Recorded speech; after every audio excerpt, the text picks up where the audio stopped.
Welcome to this week's episode of Beneath the Grandstand. We are here for episode number 23. Alex and Ryan back together. Alex, thank you for holding down the fort. I might have got married while I was gone, maybe had a little bit of a honeymoon. So it's good to be back. I hope you're doing good. I do have to tell you, we decided we were going to take a honeymoon. We went to a beachy location in Mexico, and one day I got to lay out on the beach and listen to Beneath the Grandstand with Alex Lohr hosting the Strava CEO. So it was great. I got to really enjoy the show as a fan and a listener while I was gone. So thanks for holding it down, and great episode. Good to be back with you. Appreciate that. He was an easy guest. He was so gracious and just like, not like Silicon Valley, founder, CEO vibes at all. He was so gracious and also a listener of the pod. So if the founder of Strava can listen to us, I strongly encourage everyone else to join this conversation, and we'll keep the momentum flowing with this illustrious list of guests who we're excited to tack onto today. I appreciated his. You could tell he was a little uncomfortable talking about his recent Strava activity and that he hadn't been running a lot. So I really appreciated that and was like, all right, it's good that he really cares about this and doesn't want to. He knows the audience he's talking to, and he knows they're going to go look at his profile. This is good. 100%. But yeah, I don't, things happen in the world. Strava CEO was a positive thing in my life. I got back from wedding and was like, man, I'm just back to work. I don't have a lot to do now. I'm not planning a wedding for the second time this year. Not much on my plate. And then literally the next day, I started getting blown up with text messages about Clemson track and field being cut from the athletic department. And man, I'll tell you what, all of a sudden it was like, we've talked about it on the show about the other programs that have gone through this, but to then get the smack in the face that you were on the receiving end of it was it was definitely pretty crazy and eye-opening. Well, and it's like, and I posted this actually on LinkedIn. It was like, hey, if it can hit Clemson, right? And I think there's an assumption that, because you are super successful in one of the major sports like Clemson was, right? They've made the college football playoff every year, basically.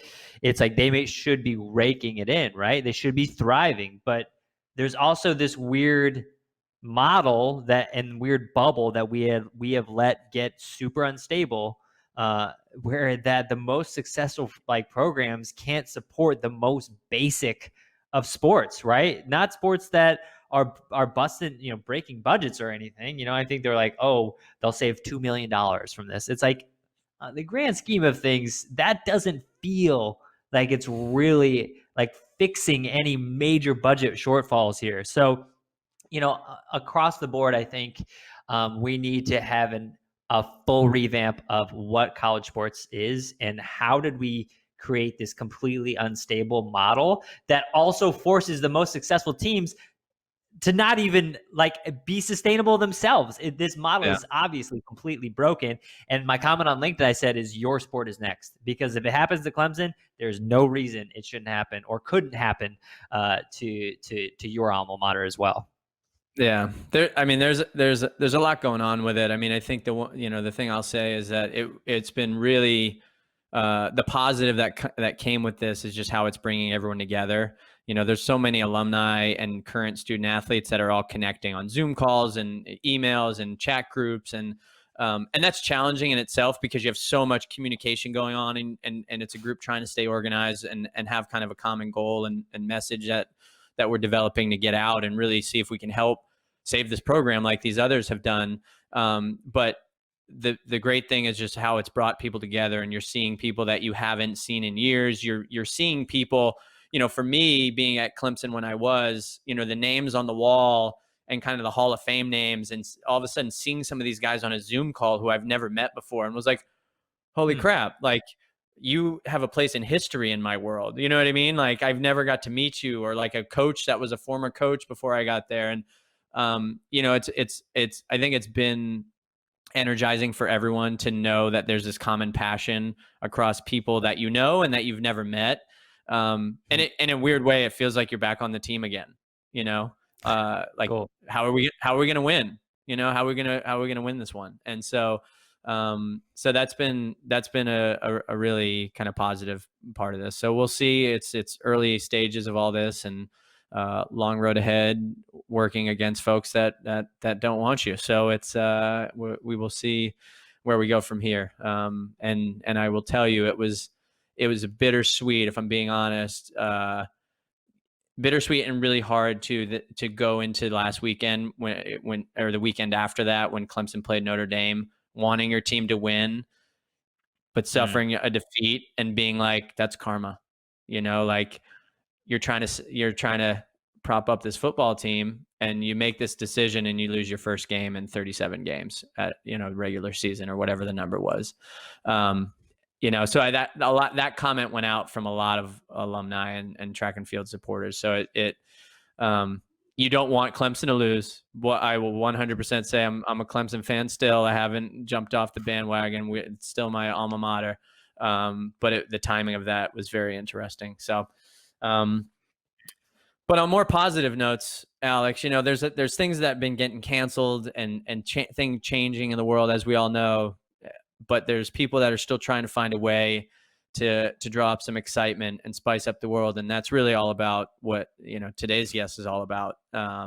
So we're excited to talk to Desi Linden, who's, you know, been someone that we've been able to follow almost the entirety of her career after college. Nearly 14 years we've been following her at Flow Track. I know you and I have been to many events where we've gotten to cover the amazing things that she's done, and get to speak with her today.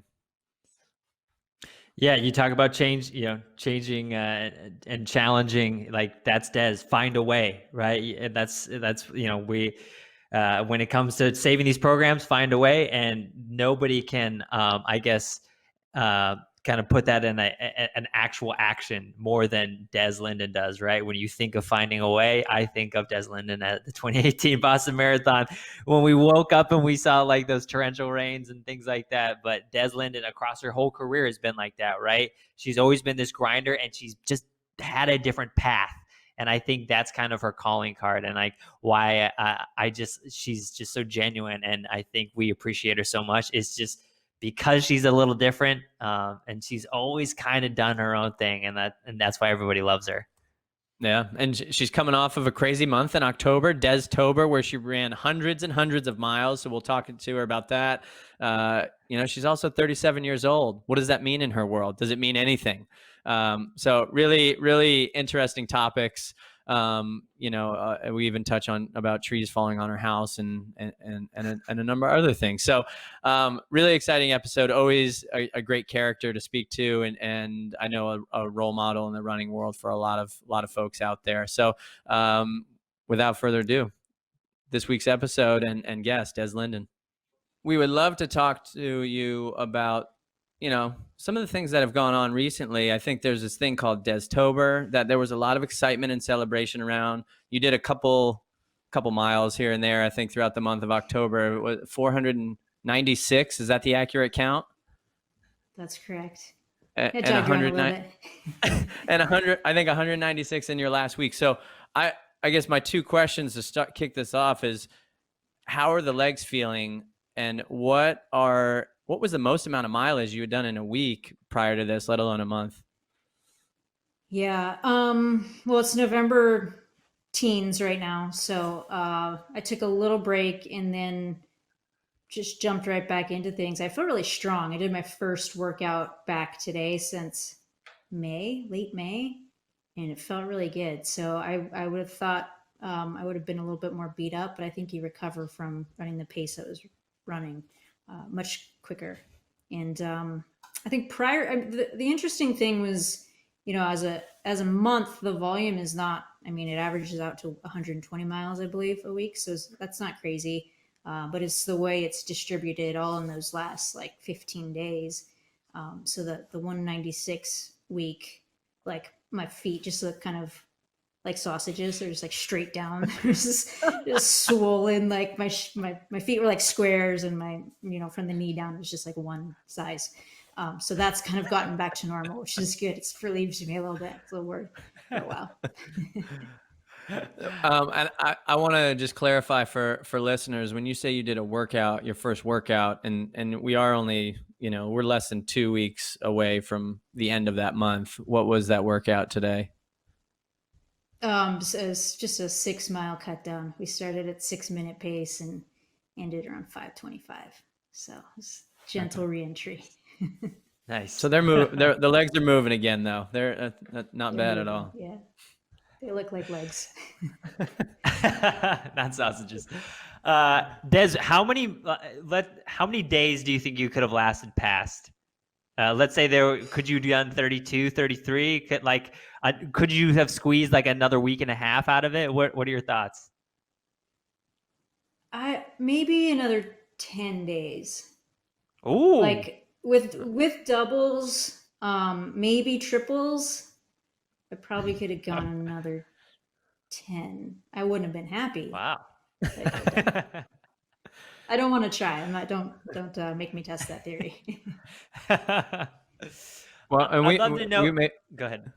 I was just gonna say we should qualify for this for people, because like you might have started something that spurs on others to do this that may not quite be at the Des Linden ability level or mileage experience. So is there a recommendation that you would give to people if they're going to try to attack something like this next year on how to break that up? Yeah. I still don't know what the right way to do it is. I think once you get over 20, no, we went to 25 in singles, and then it was like, there's not enough time to really recover between your second run. So Ryan, at one point when he really hit the wall, was doing like equal distance morning, evening. I was doing long run of 20 to 22 and then adding on at the end. And I'm still not sure what the right tactic is. So I think everyone should just try and give feedback. But also if like mileage is just way too much, doing kilometers, I think, is a really cool way to do it. Or if you're a beginner and you're like, I like this challenge, but obviously I'm not, just getting into running, do it in minutes. So like you get to the end and you're running nearly half an hour a day, and then you have like this routine where you go, okay, like now I'm in shape. Let's go win the turkey trot or whatever. Yeah. This is good. That was a good answer. I like that. Options. Yeah. Making it applicable to all levels there. That's right. I think to make it more applicable, I think something that everybody can kind of identify with is struggling to get out the door some days. I want to know about the hardest day that it was to get out the door. Maybe for that second run after a 20-some miler in the morning. Tell us, what was the hardest day, and how did you finally get lace the shoes up and head out? Every day after 18 was like, I can't even see the end of the tunnel. So this is like, it is difficult. It's also this uphill battle, right? So you're like 2 days out and you're like 2 days to go, 61 miles. Like every day was pretty tough, but we actually did the last day in New York. So the day prior, I guess 2 days prior, we drove down from our place in Charlevoix to Rochester Hills. So it was like a 4-hour drive. We got home at like midnight. So now we're into the next day. Get up, and it's the 30th. I ran 20 miles, and then we had a flight to New York. So I had about an hour to recover, and it was either run 10 miles in New York or do them before you leave. And I did it after that hour sitting around. I didn't even change clothes. It was just like, oh my God. It was, man. That was really hard to start. That was the toughest one. And then the next day it's like, all right, this is the last day I can do it. But in all fairness, I think Ryan was just really, really struggling. And I was like, he's gonna bail. He's hurt. He was actually like, his hamstring was hurt. And he just kept going out. Like he was like, I'm going to do this 14-mile run at 9 p.m. I got this. And I was like, I can't even whine. Like he's going through much worse than I am. So it made me lace up pretty quickly and just be happy that I was in one piece. That's so to recap, that was a 20-mile run, a 1-hour break, and then you went back out, and then you got on a plane. Yeah. That's terrible. That's literally the worst case scenario I could think of for a training day. What's worse though? What's worse, the hour or That's not true. getting out, going on the plane, and then getting to New York in the dark and running another 10? I don't know. Oof. Like I just couldn't. That's- Yeah, your And legs, your legs are a mess. especially when you're like, I don't know where you flew into, but it just like LaGuardia or JFK, when you fly in, you have to get a ride, a cab, an Uber, Yeah. get into the city. So by the time you actually do that and get in, your motivation to get out the door, you got a little bit of excitement because you're in New York City, but like you're also like, thank God I'm in this hotel room right now. I'm sitting on the bed for a while. Right. I need a pizza and a beer and another pair of compression socks. Like I'm man. curious on like how long had you thought about doing this, and how did it affect training and maybe things that you were thinking about doing, quote unquote, in a more normal way, like that you were looking ahead to, or whatever it might be? Like, how did you have to adjust, or are you adjusting now as you look ahead? Like how did that all work through for you? yeah, I mean, it's the perfect year to do it. It's the only year you can really do it for, professionals, probably, unless you're willing to, compromise a race and go, I'm just going to skip a season. So I didn't have anything on the schedule, which helped quite a bit. And I was like, oh, we watched our friend Travis do this, and he's not, a avid runner. Well, he can do it. We should be pretty good at this. But it was so fascinating those last 10 days. You're like, how is, like, he would start at 3 a.m. because it was hot in the summer, and he's like just plodding along and getting all these miles in. So it was fun to watch, but you obviously understood the amount of time it was going to be and how difficult it was going to be. So it was like clear the schedule. And actually in the middle of it, Josh texted me and said, hey, there's this race in Mississippi. They want to know if you want to go out race a half marathon in December. And I was like, I should be pretty fit if I'm not broken, right? And I just got to get some turnovers. So I was like, yeah, sign me up for that. But it's kind of just been a good kickstart. Like, one of the really fun things about it is it like shoved me into a routine. And I think that's been missing this year. Yeah. Like, to have a goal and to go out and feel like you have a sense of purpose, and maybe it's just covering the distance, but it was like, okay, I don't have to think about how much I want to do today or if I want to go out today. It's like I got 25 because it's the 25th. And it was just a mentality shift. And it's been a little easier since then. And I'm sure at some point you have, almost 200,000 followers plus whatever the total number is across platforms that are now actually watching you and expecting you to wake up and do this every day, right? Right. Like, what about December? I'm like, it sounds really cold and miserable, but good luck to you, man. So has this spurred anything for you in terms of like challenges now? Is like, has your mind gone to be like, oh man, that was, maybe a little crazy, but kind of fun. And like, what else could I do? Is there, maybe there's a cause that I can help rally around for something like this? Or is there, we've seen a lot of like FKTs and, fastest known times throughout, COVID. Has your mind started thinking about other things because of this? I would say a little bit. I think it was fascinating, what I could do. And I feel like I got stronger every day, which was strange, right? Like, I was running pretty good clip by even into the 29th, the 30th, the 31st I ran with Futterman. So it was a little easier, but it was interesting to see what I could do by stacking that together. So I don't know if it's an FKT or maybe just kind of flirting with the longer distances sooner than I expected. But it was eye-opening. As far as challenges, I mean, I think it just kind of speaks to having a goal on the calendar. And if you have to get creative because we don't have races or you can't get to them or whatever it may be, just figure out a way to get yourself going and have something to kind of chase down. But that kind of was it for me. So when you're saying flirting with longer distances, what does that mean? What have you thought about? Nothing yet, but I was in the middle of it when watching the Courtney Dauwalter in that, was it the Backyard Ultra? And it was just like insane. I mean, like that's a crazy challenge that, if there's nothing next year, maybe you do something like that, just sort of test those limits. And that was a very helpful moment where I'm watching, like for 3 days, I'd be like, Ryan, they're still running. Like, can you believe this? Like, how would you do it with sleep? Like, would you try to get your 4 miles in really quick and then sleep? And it was the exact same thing as the calendar club. I'm like trying to figure out the strategy. And then I'm like, oh, no, like that's a little bit too much. But there is an intrigue. And when like something excites you like that, it's like, well, if there's nothing else coming up, maybe.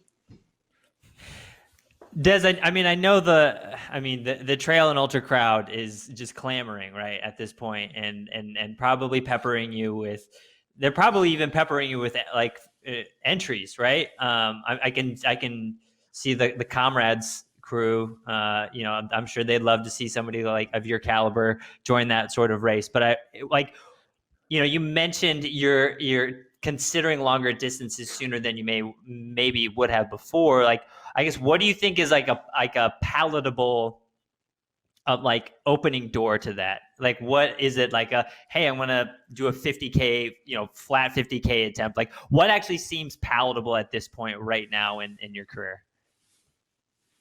Yeah, I mean, I think I would start 50K, and ideally, if it was, within a race, that would be much better. I watched CJ Albertson do the track, and I was like, oh my God, my IT band is screaming at just watching it. So yeah, maybe if I had to resort to that, I guess I could. But I think if I could get in a race, or even if we could maybe create something, if races are still kind of coming back slowly, that would be really cool. But yeah, I could see the 50K distance. I don't like, I don't want to go 100-miler or anything like that right off the bat. I mean, even comrades kind of seems pretty daunting right now. So I got to test it and see if I'm into it. But running the 31, I was like, okay, I can wrap my mind around this now. Like maybe this is something I can do. I'd love to get to understand, just at this stage of your career, you mentioned actually earlier that you didn't do a workout between, I think this was your first workout, I think you said, since May. Is that correct? Yeah. Correct. So I want to lean into that a little bit more. I mean, you've been kind of given the agency to experiment a little bit over the last few months, just given the state of the world. And you've transitioned from coaches. You're sort of experimenting with training philosophies and things like that. I guess, has this moment, this weird 2020 year, expanded your kind of like training philosophy and kind of given you the agency to experiment a little bit? And what are those things that you're going to start experimenting with maybe in your next build up? Yeah, I mean, it's definitely allowed me to be super flexible and try some new things. And it allowed me to go back and kind of work on some weaknesses early. It was like, okay, Boston's off the schedule. Let's try and rally and see if we can do a 10K on the track. And that's where I was when I was doing those last few workouts. And then it was like USATF saying, well, no more qualifiers, or I think it was World Athletics. And then my planter was like, I hate the 10K. So it was good to find that kind of stuff out, right? And then I took a month totally off. I think what's interesting right now is, if you're a 20 something, you're going like, how can I get better? How can I use this year productively, close a gap? Can I get faster? Can I get stronger? Whatever it is. And for me, at the back half of the career, you're like, okay, like how can I not lose what I have, but also freshen up, preserve my body? And so it's kind of, I was thinking about this earlier. It's a little bit like a sailing race. Like, what time the start is, but everyone's taking their own route and maneuvering in a different way. And you want to get to that start line and be off and running, not tinkering with your sails or pointing the wrong direction. And that's going to look different for everyone. So for me, it's kind of adjusting as we go, but it is fun to kind of open that door. Like maybe there's something else I can do that's not just, on the roads, or maybe it's not track trials, but there's other options. And so that's been fun to play around with. And I'm fortunate that, Brooks lets me do stuff like that. They're not like, get to a track meet. I love the sailing analogy. I haven't actually heard that one, but it is very fitting for this year, and just like everyone finding their own path to stay fit, to stay sane, to kind of just be ready when you need to be ready for whatever it is in your life that you're kind of maybe on hold right now, right? And obviously running specific here around these conversations, but I don't know. We've kind of thrown a lot out, right? We've talked about challenges and things looking ahead and longer distances and experimental training and philosophy. As we look to 2021, the assumption is the Olympics are going to happen. By the results of the top three, Des, you're not on it, but you are an alternate for this, right? And so I'm curious, in the midst of all of this unknown, how are you looking at Tokyo? And also saying, well, shoot, I also have to kind of be ready just in case I'm called upon. Yeah. Yeah. I mean, I think most things are going to be happening fall marathons anyhow. So I'll definitely be fit and ready around that race. I think, you never know what's going to happen. I hope everyone makes it to the start.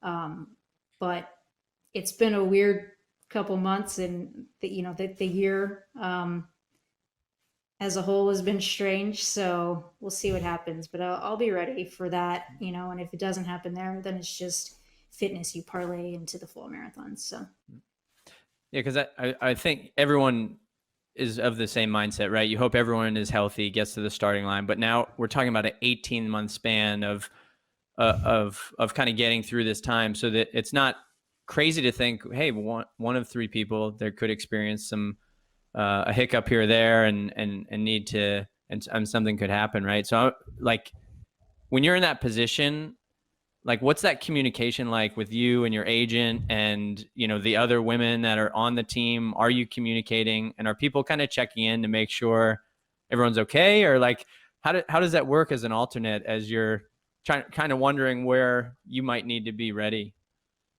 Yeah, this is new for me. I don't like this spot at all. It's a bad spot to be in. No, my the way I look at it is like, hey, if you the best way to be on Team USA is to finish top three.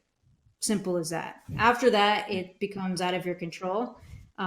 You control what you can control, which is being in shape at the right time. If something were to happen to someone, I wouldn't expect them to hand me the spot. I don't think that it's something that I should just be given because someone's dinged up or whatever it may be. But I will be ready if they elect to defer it, So it's really out of my control. It's up to the athletes, USATF, and agents and all those people of those top three. So yeah, we'll see what happens.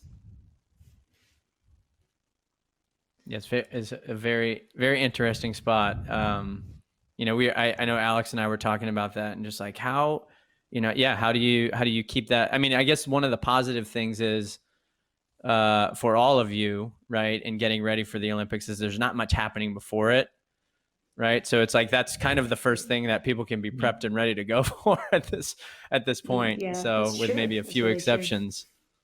True. So yeah, I would think. Well, we'll see when Boston reschedules, and the falls are going to be right on the heels of it anyway. So I think it'll be a very easy thing to keep in the frame.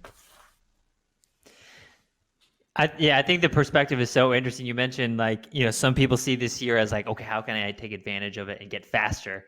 But there's probably also an element of some people being like, well, how can I not get hurt?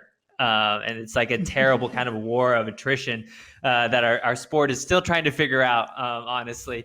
Des, we've been asking about okay, future plans, you're moving on to this thing, but at age 37, who is to say at this point that, when we look at your results, it's hard to find any times that Des Linden isn't in the top 10. You just won Boston. You almost just made an Olympic team. You could absolutely justify saying Des is still on the upswing. If you look at your college career, you maybe weren't the top one coming out of college, And then, even in like you were a surprise as far as professional development. So I guess there's probably a line of questioning that you get from people like us that is like, what, you're almost at this stage of your career. What, are you considering retiring? But you could also flip that really easily and say that Des is as good as she's ever been. And I wonder, in Atlanta that day, we almost could completely flip the narrative on that day if you did finish in the top 3, right? So I guess how do you balance those kind of questions? Because there's a perception on one end and an assumption on one end, but the results actually say the complete opposite. And how do you mix those two and start building the next few years of kind of your racing calendar? Yeah, I love that. Thank you for saying that. Because that's my mentality. Like, right when you're in it, you're like, well, I'm good as I ever was, like this isn't, I haven't fallen apart yet. I haven't had the disaster. And truthfully, I like, we talk about the shoe technology. I think that's going to help. I think that's going to create longevity. And so there's all these reasons to believe that, I haven't lost a beat. And that's kind of how I'm attacking these things.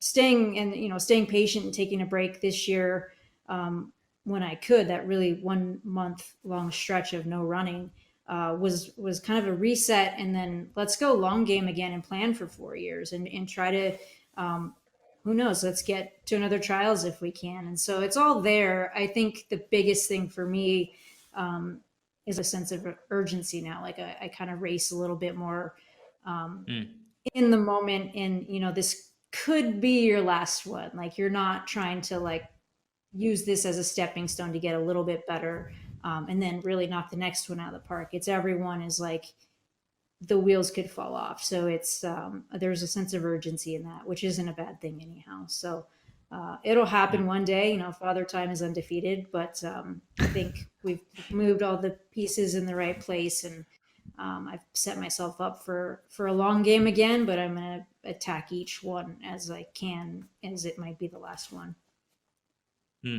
When's the last time you actually felt like the wheels fell off?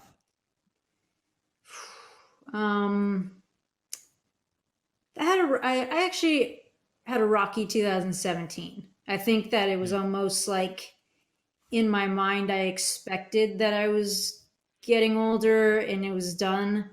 And it was a lot of it was interesting coming off of that Boston where I was like, man, I just can't cover these moves with these guys. And they're just running away in the last 10K like never before. And, what am I going to do to close that gap? And then ironically, you go like, oh, I'm not going to do anything. Brooks is going to give me a product. And now I'm right back in the game. Like, this is crazy. Mm-hmm. So that was, I think, a mental thing until we realized it was more of a product thing, ironically. I got a question on on age, Des. I mean, we've gotten to follow your career for gosh, I guess it's been about 13, almost 14 years, and where you're at now, age 37. I'm curious, have you, and if you have, when did it start? Like started getting questions from people, and it could be like a fan walking by that's like just hears 37, 36 and assumes that's like later stages of career, right? And is asking you a question, trying to be polite, but kind of saying, hey, you're old, like when are you done? Have you gotten any of those, and like what are those questions and how do you respond to that? Yeah, I feel like I've jumped the gun. I'm like, I'm old. And then like it teed up for them. And they're like, yeah, you're right. Like, when are you going to be done? I'm like, let me just get out in front of this. It's true though. I mean, an old soul, maybe just an old soul. No, man, you should see me take my first steps in the morning. I'm old. It's fair. But what's cool is you see people that have just had great longevity. Like look at Mab, look at Abdi. Dina ran sub 230 as a master. There's plenty of examples of people who are just still knocking it out of the park late in the game. So I think that's great to have examples. And I think again with the shoe stuff, I do think that bar could move too. It might even be like, 45 is the new 40. Who knows? Who out there do you like? Is there someone that's had had their career like a Meb or a Dina that you look to the most for advice on someone who's maybe older than you, and then kind of on the other end of the spectrum, is there anyone that's younger and maybe newer that you communicate with a lot to get either share advice or even get perspective from like an up and comer? Yeah. I mean, Dina and Meb are the go-tos on the upper side. And it's one of the best parts about winning Boston. There's all these really great things, but an unexpected perk is I get to do so many events with Meb. It's like, oh, here's the last two champions and American champions. And so I just get to hang out with Meb and pick his brain all the time and get really great advice. And that's been really awesome. So those guys are great. And then, oh goodness, Emily Sisson's great. We will cross paths in Tempe quite often, and she's a good person that just like has advice, but she doesn't realize she's giving it. She's just talking about her own running or whatever it may be. And then I keep in touch with Anne Marie Blaney from the Hansons. She's just a fascinating character. Who's kind of putting it together and chipping away at being really great. So it's fun to watch her, and same type of thing is. A lot of times you get really specific in your field, right? And you start dialing in, and then all of a sudden your vision's very narrow. And then you talk to someone who just started, and they are looking at it very broadly, and it opens up your eyes to like maybe what you've either been jaded about or you just forgot about. And so like having those young people to just kind of listen to and talk to is keeps an open mind. Do you have any examples of like a thought or topic that's hit you when you've talked to someone and you're like, man, yeah, I forgot. I forgot. Maybe I haven't been thinking about this differently the last few years. No, I was just trying to be polite. I don't mean any of that. I'm just kidding. No, I mean, I think sometimes I just get really cynical about the sport, and it's like, track is so hard. Like you just like night meets, and how do you prepare for all this stuff? And just you go and you're around these young kids who are so excited to be pros, and they're like, this is great. Like I get to like relax all day and just run, and just that perspective of like, I'm so stoked to get to do this. Like I get to do this, and I hope I can make it one more year and one more year. And I'm like, I'm sick of doing this event. And like, I'm just cynical at times, and you forget how awesome this is because at a certain point it does switch, and you're like, this is my full-time, my job, like this is a career, and I've become totally invested in that. It's like I'm pretty useless in the work arena at this point. But it's like, no, this is really cool. Like I get to do this as a career, and it's good to have that reminder. Nice. Des, it feels like, you outside of running, there's when you need those breaks, right? And maybe when you're in those moments of feeling cynical about the sport, and you need somewhere to pour that kind of creative angst or, whatever that bandwidth is. We've seen you dive into, kind of coffee, that sort of like entrepreneurship and the business side of things. What's on your mind right now? What's inspiring you? What's I guess what is like a world that we might not expect, or like, what's a weird podcast that has intrigued you lately? What's kind of like a new outlet that you found with all this extra time on your hands over 2020 and no racing? Yeah, no travel too. It's been amazing. You guys watch Billions? Brian Kopelman Yes. is a writer of Billions, and he has a podcast called The Moment. And it's just like creative people, artists, writers come in and talk about creativity. That's really great. And then I have right in the middle, before I signed up for the half, but at the beginning of Destober, I signed myself up to go on a surf trip with my sister and her husband. And so we'll be doing that, and that'll be not great for training, but that'll be a fun, creative, like different thing to do. And I'm really bad at it, so it'll be fun to kind of suck and then try to get better and watch yourself improve at something, hopefully. Knock on wood. Or get injured. Who knows, right? It's good to be humbled. That's right. So and Alex mentioned the coffee piece. I'm curious, is it where, what have you guys done with that that coffee launch, the Linden times 2x2?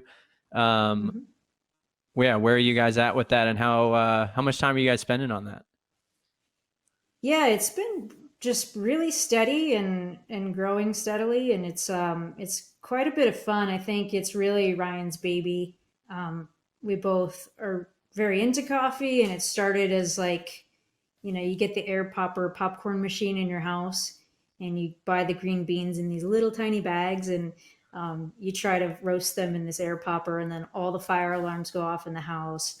It smells like burnt everything, and that's how it started. And now we've upgraded roasters to a roaster originally, and then now we have a larger roaster to kind of keep up with the capacity of the orders we're getting. But it's been fun. I mean, you build the similar relationships in the coffee world with the growers and the sellers and the whole thing, and that's really neat outlet. But it's mostly Ryan, and I would be taking credit if I'd said much more about it, like I had anything to do with it. So my main job is to sample the roasts. Like he'll be, what do you think of this one? Like, give it to me, I'll let you know. And they're all pretty good. So he's gotten quite a bit better. Well, this is good. You can tell him you got to plug in on the podcast Thanks, guys. Teed it up.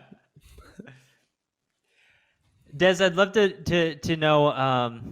You talked about needing breaks and kind of being inspired by the younger generation a little bit. And if we look at your social handles a little bit, I think the first thing we noticed was the tree that almost went through your roof, which you luckily recovered from. But the other thing I'd like to chat about is, I don't think we can avoid the moment that we're in right now, which is now almost, it's crazy to say that the election was only like 10 days ago right now on November 12th, because it feels like 2 months ago at this point, or a year ago. But it's a strange time for us all. And I think, wherever you land on the spectrum of voting, it has been challenging for everybody over the last few months. And you tweeted, I think it was, "Stop doom scrolling, go run." And I'd love to scratch that a little bit and tell me, like, I guess, how you were able to focus the anxiety that might come from this time to a simple anecdote like that. And I guess how did you think that message was received? I think it was something many people related to, because it's ironically it's coming into your feed, right? But how, like, it's what we do, right? And like Ryan and I are on different ends of the spectrum in our politics, which is really quite funny. So we'll have these conversations about what's going on in the world, and I'm like, what are you talking about? Like, what are you reading? And then you see something like this. What was the social media movie? Social Dilemma. That's it. Yeah. And it's like, oh, like, this is what's being pumped in here. And this is why my view is so one-sided. And then I have this conversation with this other person who's looking at something totally different. And you need to just set it down. And then what's the best way to just free your mind, right? You go run. Like, that's a much better thing to do with your time. Like, set it down, stop worrying about what's on the screen, and just go relax. And it's, the run therapy is real. So yeah, it made a lot of sense, because I was actually literally in the process of doing it. Like I just need to go run. And then it's simple. That was very easy in October, the later half of October, I'm sure, to just go run, because that's all you really were thinking about fitting in at that point. That's right. It's a nice relief, actually, in a weird way. Did you get any response? I mean, it's a very, like, I think what Alex said, it's like it was a very simple but powerful message. Did you get a lot of response from people on just like, thanks? It almost like snaps you out of like the fact that you're actually doing it. What you're actually doing. You're literally doing it. I mean, it was a lot of people like, I needed that right now. Thank you. And then there's always the snarky people are like, but I already ran. Now what? Or whatever. Oh, sorry, man. Like, just stop the scrolling then. No, but I think it was it's cool when you put out a tweet of like something you're doing and you're kind of calling yourself out. And a lot of times I will literally write like note to self or whatever. Um, and then someone responds and they're like, I needed that exact message right now, because it reminds us how similar we all are. And someone's going through something very similar. So social media is not all bad, I suppose. Very cool. Well, we appreciated the message. I know Alex and I talked about it. I can't say if I ran that day. I'd like to hope I did. I'll have to go back and look at my log and see if it coincided with an actual run. But yeah, we appreciate all the communication that you give to your followers, and we're two of them, and we've obviously followed your career along the way. So it's been fun and always great to talk to you. So thank you so much for joining us. We are excited to see what is ahead, new challenges, FKT, long distances, maybe an Olympics or fall marathon. Who knows? So much, but we'll be following ultimate, Des. like cliffhanger here. My next race is, and then you just cut out. No, it's always a pleasure to talk to you guys. I appreciate you having me on and what you do for the sport. It's great to follow your content and keep up on, from the very beginning, little guys getting into it, high school stuff, all the way to the pros. So I appreciate what you guys do. Here we are, getting old too. Everyone's asking us when we're going to retire, so it's good. We're on the same page. Well, thanks for joining. Tell Ryan we say hello. Absolutely. Have a good one, guys. Always exciting and entertaining with Des. I don't know how you describe the sense of humor, like a little dry, little like, kind of, it is what it is. And I love that about her. She's just like, Des is Des always. Her social media, her in person, like it's Des. She's never tried to be anything that she is not, right? And I think she's just like this such a unique personality, and she will always be refreshing to talk to. She's never been like given a canned, we've been in all of those, press rows where athletes come through and they just say they want to put their nose in a race and that they're really strong right now. Like, you know what I mean? There's just no canned response. It's always honesty through Des, and that's one of the things we love about her. Yeah. I mean, Des Tober was crazy. Let's just say that. I don't know if we were specific about that. I mean, 196 miles at the end of that week and almost 500 miles total or whatever the overall amount was.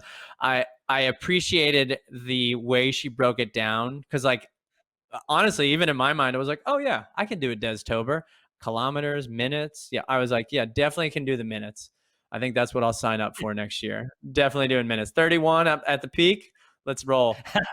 I could do that. I love it. It's so funny when you start breaking stuff down like that. Like that is every long run I've ever had, right? When you start breaking, like, well, how would you break it down? Well, I do this many miles, or like, people talk about mileage challenges or beer challenges. Like, I'd front load the beer, I'd front load the mileage. It's just like, it's just the classic like runner talk of like how to break up ridiculous challenges. Yeah, and she's still trying to figure it out. So I think we may see her do it again. We'll see. But I love, talking about 2020 and, the craziness that it is. I loved, like, one of I actually wrote it down because I liked it so much. She talked about 2020 being like a sailing race, right? And like everyone's trying to find kind of their own way to get through it and get to it to like get to the starting line, right? And I think that was it was and is so fitting to this year and how everyone's path is so different, right? And not just in running. I mean, you talk to your friend, I've talked to you, and people close to you, and right when you think your world is a little crazy, you talk to one other person and you're like, wow, their world's really crazy, and it's just like we're all dealing with so many different things with the ultimate goal of like waking up every day and like getting something done. Right. Yeah. And my favorite part was you started talking about like flipping the script on 2020, where it's like her perspective of you could easily be like, look at all these months I have to get fit, right? And especially when we started talking about the Olympics, right? And it's like look at all this time I have to try these new things and sharpen and like, or you could not be broken, right? And like this war of attrition that I teased out a little bit, it's like it doesn't matter how fit you are if you are broken when you step to the start line, right? And so that's like the wisdom of Des Linden right there, right? It's like her perspective on how to get through that path, like you were kind of chatting about, is like patience and perspective. And I appreciate that of Des, and it's I think a perspective that only someone with her experience could bring to the table.